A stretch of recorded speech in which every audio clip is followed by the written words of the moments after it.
1400 বছর আগের কথা। মদিনা নগরী তখন ইসলামের রাজধানী। সে সময় মুসলিম বিশ্বের শাসক ছিলেন হযরত ওমরে ফারুক রাদিয়াল্লাহু তাআলা আনহু। তিনি ছিলেন ন্যায় বিচার ও আল্লাহ ভীতির এক অনন্য উদাহরণ। হযরত ওমর একদিন হেঁটে কোথাও যাচ্ছিলেন। কিছু দূর যাওয়ার পরই দেখলেন একজন বৃদ্ধাকে। বৃদ্ধা কি যেন বিড়বিড় করছে।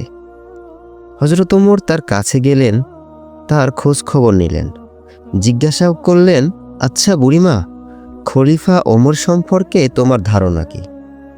বুড়ি হযরত ওমরকে আগে কখনো দেখেনি, তাই তাকে সে চিনতে পারেনি।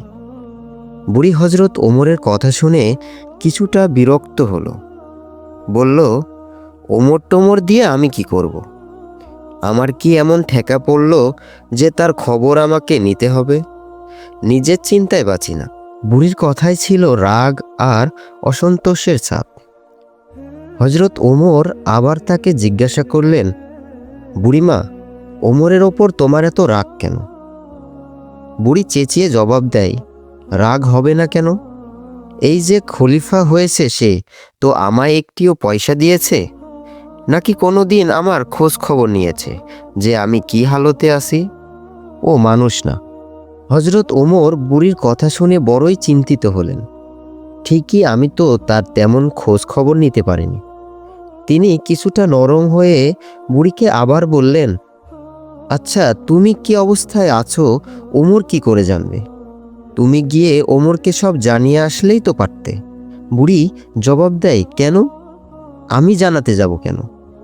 ওমর তো আমিরুল মুমিনিন। সে তো সবার খোঁজ খবর নেবে বলেই রাষ্ট্রের দায়িত্ব গ্রহণ করেছে।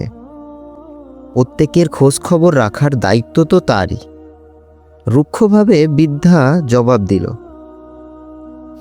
হযরত ওমর শান্তভাবে আবার বললেন, আচ্ছা, ওমর খলিফা হওয়ার পর থেকে যে কষ্ট পেয়েছ, সে কষ্টের বিনিময়ে তুমি কত টাকা পেলে ওমরকে মাফ করে দিবে? বৃদ্ধার সাথে এসব কথা চলছে।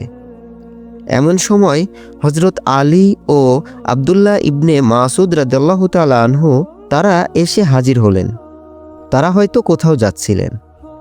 এসেই সালাম দিলেন, আসসালামু আলাইকুম ইয়া আমিরুল মুমিনিন।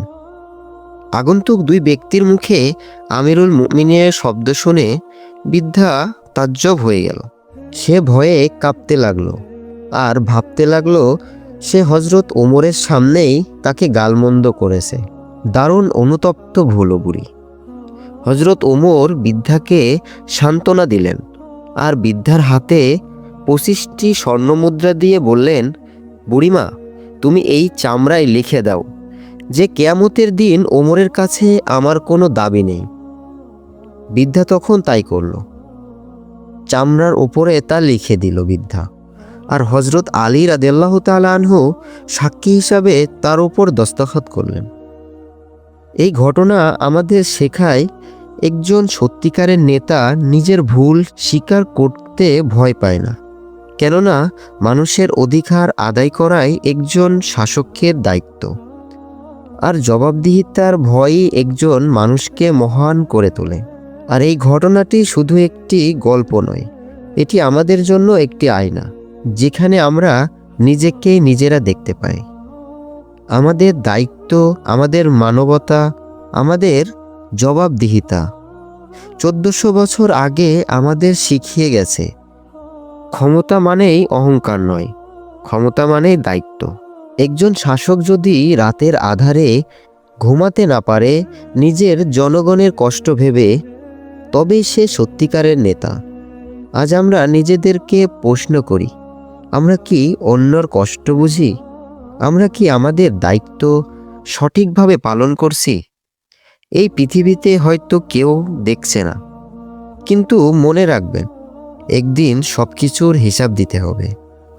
আর সেই দিনের আগে আমাদের ঠিক করতে হবে আমরা কেমন মানুষ হতে চাই। ন্যায় বিচারের পথে চলব নাকি চোখ বন্ধ করে থাকব, সিদ্ধান্ত আজই নিতে হবে। আর ভিডিওটি ভালো লাগলে একটি লাইক করবেন, কমেন্ট করবেন এবং চ্যানেলটি সাবস্ক্রাইব করবেন। ধন্যবাদ।